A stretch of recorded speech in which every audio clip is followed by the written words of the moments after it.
Ladies and gentlemen, I'm honored to deliver this message on behalf of the Ministry for Foreign Affairs of Finland on the occasion of SAIS 2020 and the launch of the Breaking Barriers publication. The report focuses on the experiences and challenges of the female entrepreneurs within the Southern Africa startup ecosystem. Both entrepreneurship and gender equality are at the heart of the Finnish development policy. The main goal of the policy is to eradicate poverty, reduce inequality, and achieve sustainable development. Gender equality is a cross-cutting objective in all of our development cooperation, and strengthening the status and rights of women and girls is one of the 4 priority focus areas. Another priority focus area is on strengthening the economic base of developing countries and creating jobs, with an emphasis on innovation and the role of women in the economy and female entrepreneurship. The SAIS program implements both of these policy priorities, and the report now being launched is one concrete example of this. Finland considers innovations for development as a means to achieve new solutions to the multifaceted and complex development problems. These innovations, created mostly in partnership with private sector, go often beyond technological and digital solutions due to the complexity of the problems addressed. The achievement of the Sustainable Development Goals requires private resources and innovative solutions. The private sector is also critical in creating jobs. Finland supports enabling business environment conducive for micro, small, and medium enterprise growth, promotes fair rules for job creation, and finances the development and piloting of technological solutions.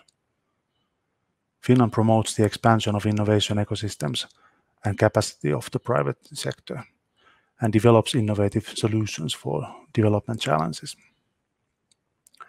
Gender equality is the cornerstone of well-being, education, and working life. Finland's own development with women's early voting right and participation in political and economic decision-making testifies for this. Gender equality was elementary in a higher education level and in the transformation from a developing into an industrialized country, and further into an advanced innovation and knowledge economy. The Breaking Barriers report provides an important contribution to the discussion on how to improve the prevailing system where female tech entrepreneurs face bigger challenges than their male counterparts. These challenges relate to participation to STEM education, difficulties in balancing work and home life requirements, access to finance, and lack of belief and role models. Many of the challenges are not unique to female entrepreneurs, but barriers to overcome them are higher.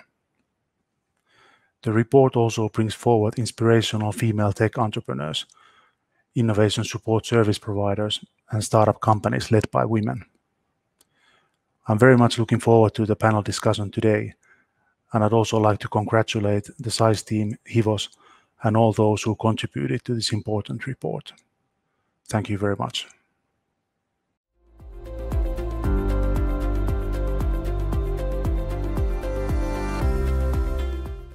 Welcome to the annual Southern African Innovation Forum 2020. Our session today is basically focusing on breaking barriers, highlighting some of the key areas of a report that was recently published by the Southern African Innovation Support Program, together with HIVOS. We are basically looking at, discussing some of the issues around female entrepreneurship, innovation, and technology. My name is Nambula Kachumi, and I am your moderator today. I'm looking forward to hearing your thoughts on some of the issues surrounding innovation and technology, especially to do with women.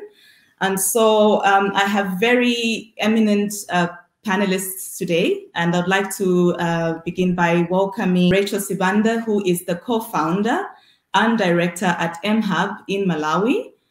Rachel, you're welcome. I'd also like to introduce Refilo Matlapeng, who is the Chief Executive Officer at Vimoshil Insurance in Botswana. You're welcome.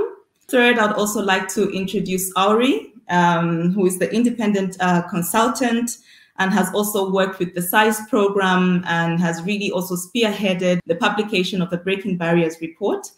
You're welcome to this session. Very excited to connect with you. So I will basically start by giving a very brief background. First of all, our session is very exclusive because one, we are officially launching the publication. And secondly, also, we get to hear some of the experiences of, women in the Southern Africa that have spearheaded innovation, technology, and entrepreneurship within the region, and have also helped to catalyze women's participation in the innovation ecosystem. To kick off the panel, I would just like to mention that technology has changed a lot of things recently. It's changed the way we work, it's changed the way we interact, it's changed the way we do business, and definitely this has also brought about a number of opportunities in terms of new ventures, new markets.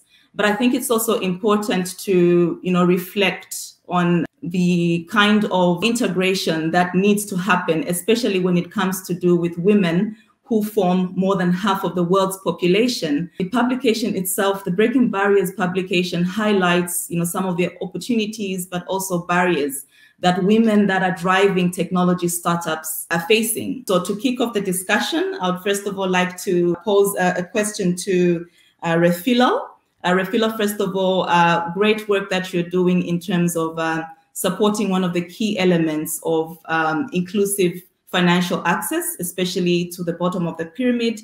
So my first question to you is if you could just very briefly elaborate on the kind of work that you're doing in providing insurance to low-income communities in Botswana.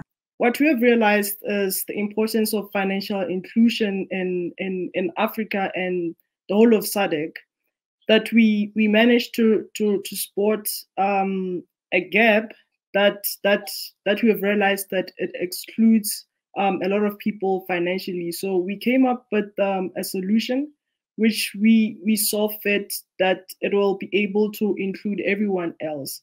So basically what we do is that we've realized that even though people are earning a certain amount of money, there are people who still live under a lot of financial risks, especially if I could give an example with the COVID-19 situation and pandemic, that we see a lot of people losing their jobs. It means that they are losing their disposable incomes, which means that if they had insurance, they would be able to be supplied with a backup plan for all the financial losses that they incurred. So what FimoSure does is that we've created a platform, and in partnership with other insurance brokers, insurance agencies, to be able to distribute these insurance products to different kinds of people at the price that they can afford, not at the price that it is set way above the affordability. So we make sure that this price is, like, for example, the insurance premiums that they have, they are able to afford them with the low income that they have. So thank you so much, Refillo. And I was just mentioning that it must be quite interesting, designing for a community that is very hard to reach. And also considering that when you're designing technology-based products, you're not only designing to address problems now, but problems for the future. So it's interesting to hear, how you're doing it, keeping in mind that there is actually a balance that needs to be created, between the social impact and also getting a business going. So we'll hear more on that. But at this point, I'd like to invite Rachel. Rachel, you're welcome. And I'm just amazed with MHub and all the work that you're doing in Malawi. I was there last year, and you guys are like a factory, a business factory, churning all these technology-based ideas and really driving the process of, innovation in Malawi. So tell us how this journey has been, you being a trailblazer in terms of encouraging technology-based businesses and getting women into the mainstream. What has been your experience in doing this through MHub? So I started MHub around 2013, 2014, against the background that there was nothing like it. There was no technology or innovation hub to spur innovation to sustainable business models. And so I set up the hub to become a premium resource for innovators, enthusiasts, and entrepreneurs to transcend their innovative ideas into sustainable business solutions. Now, over the last 6 to 7 years, we have premised our work within 3 pillars. Number one is technology. Obviously, because we're living in the 4th industrial revolution, and it has become more eminent for us to adapt in developing innovative technology solutions that can solve social problems, but more importantly, become relevant and sustainable. Number two is the concept of grounding all our innovations in all our technology products to be innovative, because the world does not need old traditional solutions. We're being challenged to come up with very innovative solutions that can change the problems that we face. And lastly is been the facet of entrepreneurship. So we've been supporting entrepreneurs at 3 stages. Those at ideation stage to transcend to a space where they have a prototype or a product or a service that can go to the market. Those at startup phase that are looking to scale their product or services to the market, and those entrepreneurs that are post-revenue phase. They already have a product or a service on the market, but are looking to ensure that it can accelerate. Now, we've done this in a couple of ways. First is we've been providing training. We provide training skills around areas of technology. For example, we've got a girls coding club specifically training girls how to develop technology solutions from websites to mobile applications. We also have a robotics club. We have a machine learning club, and we do also provide basic digital skills training for women entrepreneurs that we work with from the rural areas in how they can access technology platforms to gain knowledge and also sell their products and services to the market. Lastly, we also do provide access to financing. Currently, in the last 2 years, we have leveraged over $800,000 in financing to more than 24 emerging post-revenue entrepreneurs. And these cut across diverse fields, not just technology. So from technology to waste management to food production, just to mention a few. And I'm glad to say that at some point, we had 55% of the entrepreneurs that we were supporting with access to finance as women-led entrepreneurs. Currently, it's just slightly below 40% of those being women-led entrepreneurs. So it's been a great, fulfilling journey. Sometimes lonely being a women-led enterprise, but at the same time, we are seeing the benefits of it by seeing more women entrepreneurs that are being nurtured, mentored, and coached to actually create more jobs within the value chains in which they operate. Excellent. Thank you so much for that, Rachel. It's very interesting to see all that work into action. And obviously would like to hear more. I mean, you give some very great insights into the publication. So I'm just amazed, to hear that you've been able to do all this work, but also putting in mind some of the businesses in Malawi, especially women-owned businesses that are still in the margins, and great work for, getting them into the mainstream of technology and innovation. So I'd like to now come to Auri. Auri, you're welcome, and would like to hear your insights. You played a very instrumental role in terms of putting together this amazing publication. I think that has been useful to most of the work that we are doing in Southern Africa, bringing stories to life of women that are pushing and driving, technology and innovation in Southern Africa. I remember that during your research, we had some very interactive and interesting discussions around some of the barriers. So we would like to get your insights, how it's been for you interacting in this space and basically bringing all this data together. I was a part of the SAIS program management office from 2017 to 2019. And in that space, as we were looking to support innovation ecosystems in Southern Africa, we definitely wanted to be a part of the movement in making any lovely interventions and effective interventions to be inclusive also to all genders, just according to the development policies of Finland. And we looked at it not only being as an equality issue, but it's an economic issue. And there was a study that I came across when writing this publication that states that female entrepreneurship actually contributes to 7 to 9% of the total GDP of Africa. So including women does make economical sense. But we realized that there wasn't enough understanding or knowledge about what the experience is like for women and what the challenges are and how we can actually support female entrepreneurship in technology better. So as I got the chance to speak to entrepreneurs such as Refiloe or the trailblazers who are supporting entrepreneurship, such as Rachel and Nambuya yourself, it was incredibly inspiring and motivational to see how the barriers exist, but there are women who are definitely blazing the trail and breaking them. And I think there's a lot to learn and there's a lot to gain from collecting those stories. It's also interesting to see the report has also focused on a number of barriers that technology-based businesses or startups are facing, not only at the industry level, but at a very personal level. So it's interesting to hear you mention how this experience has been and how you helped to bring some of those stories to life. So thank you for that. So I'll move back to Refilo. You could tell us a little bit more about some of the challenges that you've had to overcome as a female technology startup yourself. Challenges are there and they are many, and every day is a day of overcoming them. But one of the greatest challenges that I have faced is mostly the sexism that is around women.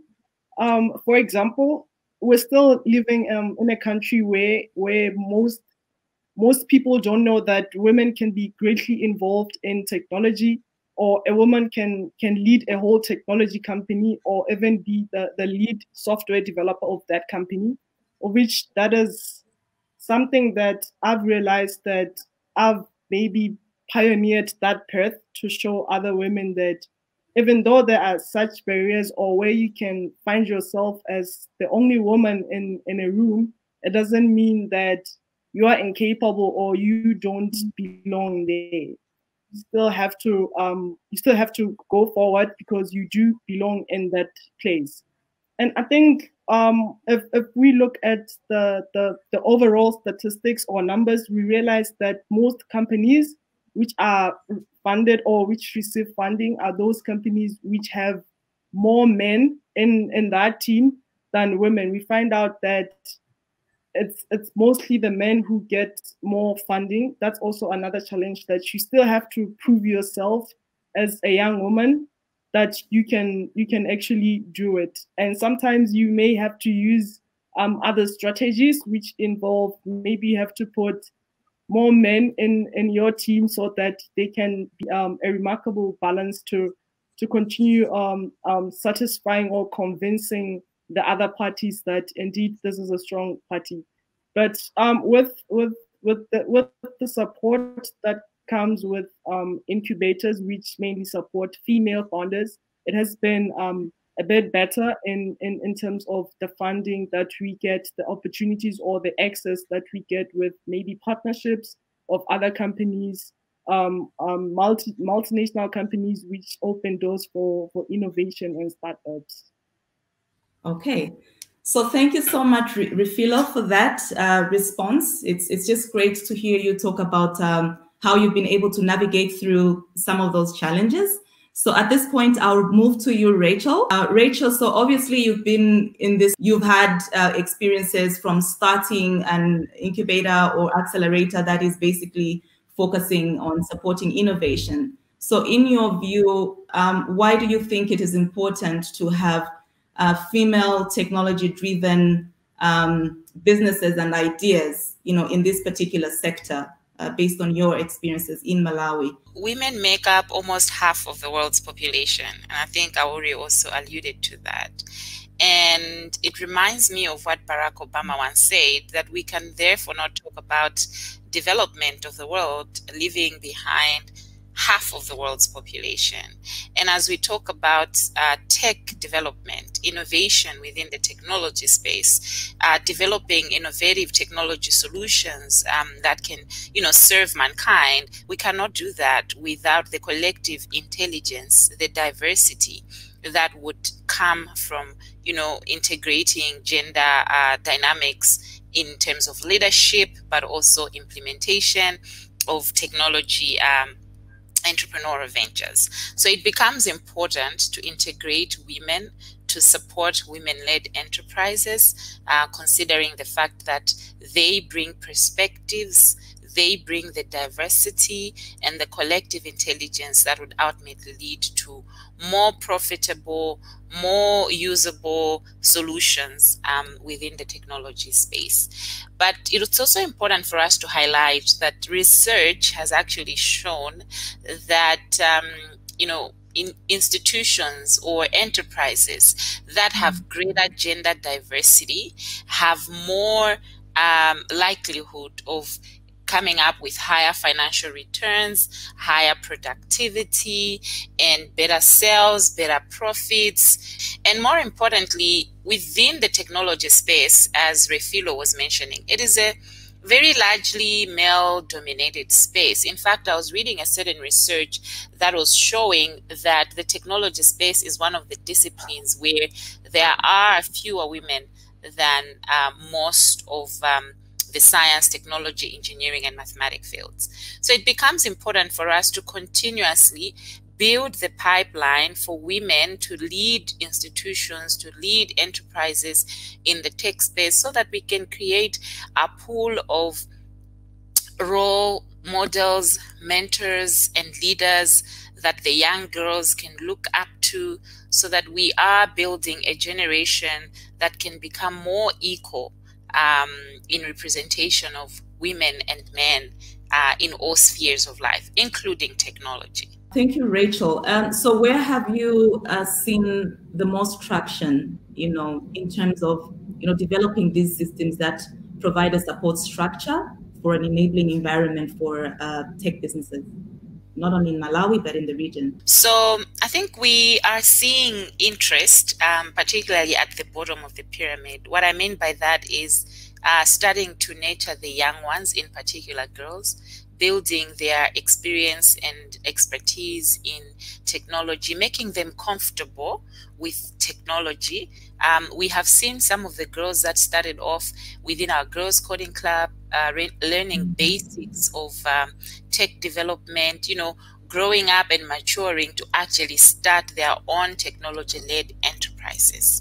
So I see there is actually a great opportunity in building the base of the pyramid by starting with these young ones, so that they can understand the language of technology. You enhance their confidence, creating spaces or programs specifically for girls or for women, so that they can thrive in a very comfortable space, but also making sure that at some point to integrate them with the other gender, because we are living in a world where we have to survive and thrive in a collective gender dynamic space, and then ultimately building their business modeling ideas and exposing them to opportunities for them to build, technology solutions that can actually thrive.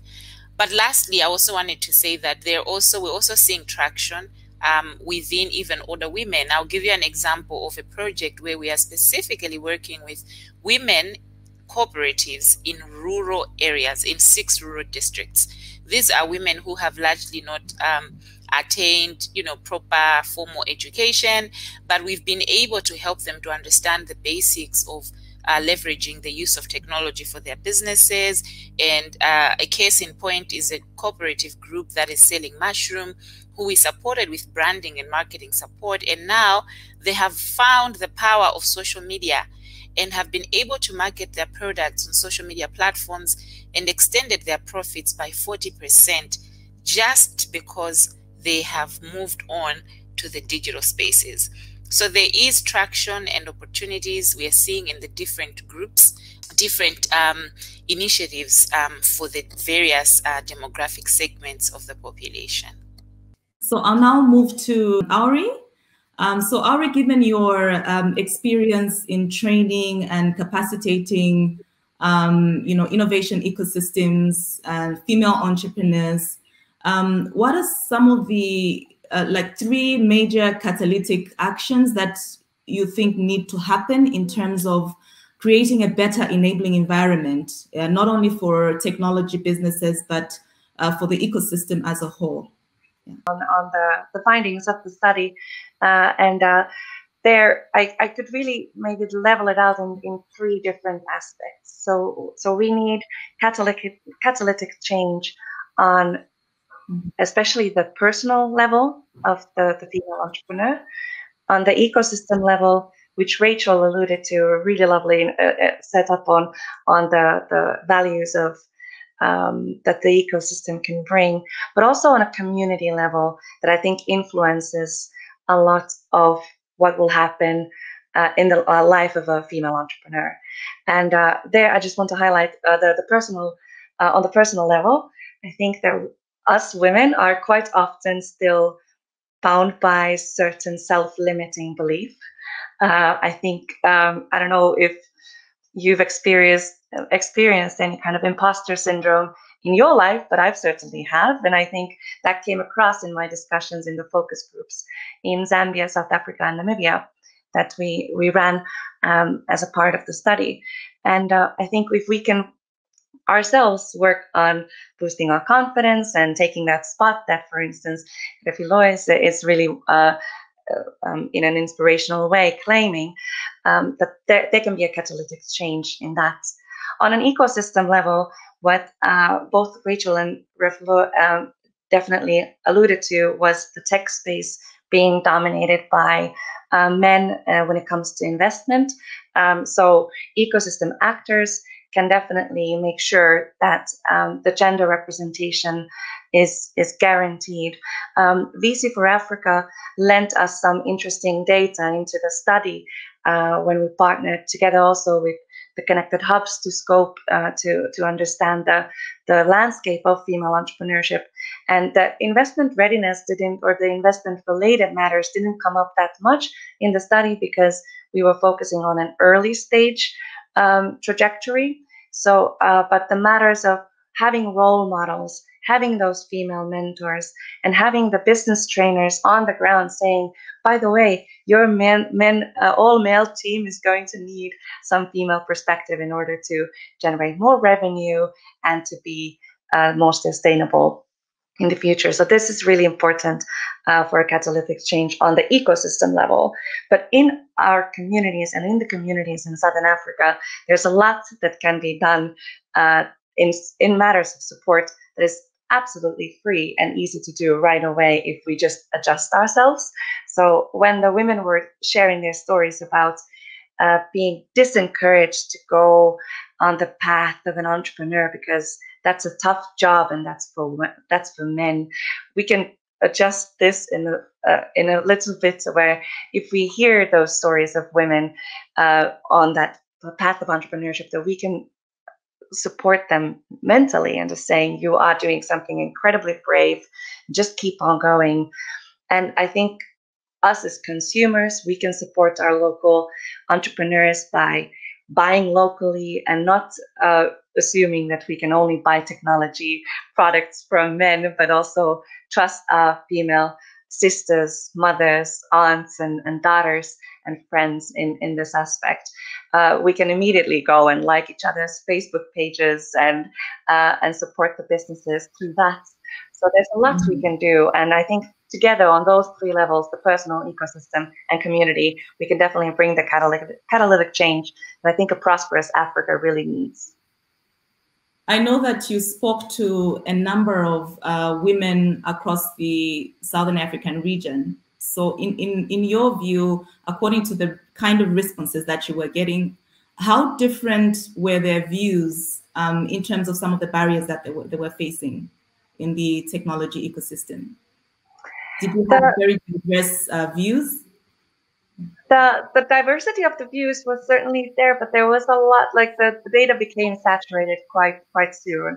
So when we were conducting this research we really saw that there's a lot of universality in the experience of the female tech entrepreneur. And me coming from Finland and having kind of witnessed the discussion in a northern context, I could definitely see how a lot of the experience in Africa was, or in Southern Africa specifically, was similar. The underestimation or expectancy of failure because you are a woman, or the experience of women thinking that they need to come up with coping mechanisms to fit in that male-dominated space, either becoming, even in clothing or the way they speak, how they can kind of mask themselves to assimilate better in these networking opportunities, to avoid the sexism, to avoid the sexual harassment. These were very kind of similar experience that I've witnessed also firsthand. And I think what came across as a little bit of a difference on what makes Southern Africa unique, or Africa as a whole, I think the very traditional gender roles do impact a lot. Women spoke of issues regarding balancing family responsibilities and being entrepreneurs. So that came, but I think that there's a lot of truth in that also. No matter where you are, if you are a mother and an entrepreneur, it's going to be a bumpy ride. But I think the diversity came more across, and maybe if you compare the African experience, if you can label something as that, with a Western one or a Northern one. Right. Okay. Thank you so much, Auri, and thank you to all of you. Thanks, Philo, for your great thoughts and insights. Thank you, Rachel, Auri as well. I'd just like to, wrap up by mentioning that I think it's extremely important, as we are pushing, for gender parity in the female technology, entrepreneurship, and innovation ecosystem, to really consider practical ways of really getting women to participate in the mainstream of technology and to be drivers of this change. And I think, the solutions, the problems are very common across the Southern African region, but I think we also need to think through very tailored, ways of supporting the continuous engagement of especially young people, young girls, to get them to expose them to different skills, training, and basically supporting their confidence to venture into these industries. I think I remember I loved the personal words of Kofi in the publication when she talks about the fact that initially when she got into this space, she thought that she was in it because women now suddenly had been allowed by men to get into the technology space. But then she realized that is not the reason she was doing what she was doing. And I think that cuts across a lot of female entrepreneurs get to think that they need permission, to venture into the technology ecosystem. But I think it's very important that we begin to build confidence and courage, and also to put it out there that innovation will only be achieved by everybody, and that women actually have the right space to be in the mainstream of pushing technology and entrepreneurship. So thank you very much. It's been amazing speaking to all of you, and I hope that you do get to enjoy the rest of the annual Southern African Innovation Forum. Thank you for this opportunity, and all the best in the different work that you're doing. Thank you.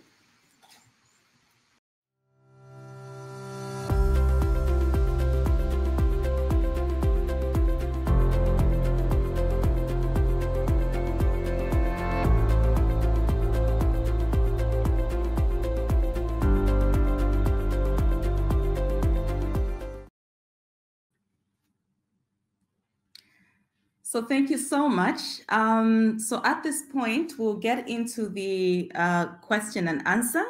And thank you so much to all our attendees for the questions and comments that you've posed through the live chat. So I will start by addressing some of the questions that we have. So the first one goes to Auri. So Auri, what is the typical profile of a female entrepreneur in technology, according to what you have gathered through your studies and what you have learned interacting with all these female entrepreneurs? Thank you for the question. I think that the study does paint a very diverse picture. We have compiled some infographics on the free publication that you can find a link on the chat as well. But just to kind of compile some of the data that we found is that this is a very diverse group of women. The vast majority has an education of a higher degree. They are 75% of them are solving a societal challenge, and they are working in a diverse section of fields. We found that about 20% are working in ICT, but just as a close second, 19% are working in agriculture, and about 17% were found to work in education. But there was a very diverse group of fields represented. And when you're looking at how we can support these women, it's important to understand their life situation overall. About half of them have children, so family obligations can affect the duties of running a business. A lot of them are definitely running their business aside a full-time job. So we as entrepreneurship enablers and supporters need to be cognizant of this diversity. Not all of them are women at the same time as well. So I'm sorry that not all of them are mothers that have children. So it is important to recognize that we need to support the women in a multitude of ways. And yeah, feel free to browse through the publication for a bit more information there and more details. Great. Thank you so much, Auri. I guess it's also about women being able, or rather society, being able to recognize and appreciate the different elements that surround a female entrepreneur that is trying to build a business. So those are very great insights. So I will now turn to Rachel. So Rachel, how do you manage risk as you invest in entrepreneurs? Having worked for such a long time in this space, supporting businesses to get to the next level of growth. What are some of the indicators that you see as risks, and how do you manage those? Yeah, thanks very much, Nambola. So within our investment readiness programs, where we're making financing investment into the entrepreneurs that we incubate and accelerate, there are a number of ways in which we do manage risk. Firstly is we conduct very thorough due diligence processes. So looking at the registration of the business, evaluating the capacity of the team that is leading the business, looking into aspects of how they keep their records and their financial management abilities. We're not looking for very sophisticated financing systems, accounting systems, but really basic, but where you can see some order, where we can see that there is commitment to running it as a separate entity, as a business, and not as a personal financing venture. Part of what we've also done is to ensure that the financing that we provide can typically go towards purchasing of capital equipment to manage the risk. It does not necessarily go into running of operations of the particular business. However, we do ask the entrepreneurs to match the financing that they ask from us with 20% of their own financing to go towards operational costs or their wages, or indeed paying for raw materials and other day-to-day costs. So I would say that that's how we manage the risk, but it also flips back into being advised to women entrepreneurs in the space that are looking for investment financing to ensure that they have proper records in place and they are saving up financing to ensure that they can also match up with potential financing options or opportunities that come through. Thank you. Thank you, Rachel. I think that is very, very relevant information. So I can see there's another question in the chat, and this goes to Refilo. So the question is, Refila, how do we encourage other women to not be afraid of getting into the tech space with all the barriers to entry? Thank you, Nambula, for the question. First and foremost, we need to teach the young girls first. If we teach the young girls first, we don't have to worry about the women. So we need to have these panels also in order for exposure, so that other women can see that other women are in the space and they are really wanted in this space and they can contribute a lot in this space. And in the journey of entrepreneurship, there's a lot that happens, the ups and the lows of it. We all experience them, whether it's male or female. And the world needs to be okay with the fact that women will try and they will fail, and they should be given a chance to try as many times as they get. Because generally, we are conditioned to preconceived ideas that women should get it right the first time, and there's no room for mistakes or delays in a woman's life. So if we could break those stereotypes, then that's how we could encourage young women and young girls that it is possible and they can still get into it. Thank you. Okay, wonderful. So yeah, so I guess these are the questions that we have in our live chat. Thank you so much for all your contributions. I think the publication link has been put on this chat, and you can also find it on the website. These women who are doing amazing things in leading technology and innovation in Southern Africa. Thank you for all your work. It's been amazing speaking to you and getting your insights. I hope that we can continue these discussions. Thank you, and please enjoy the rest of the summit.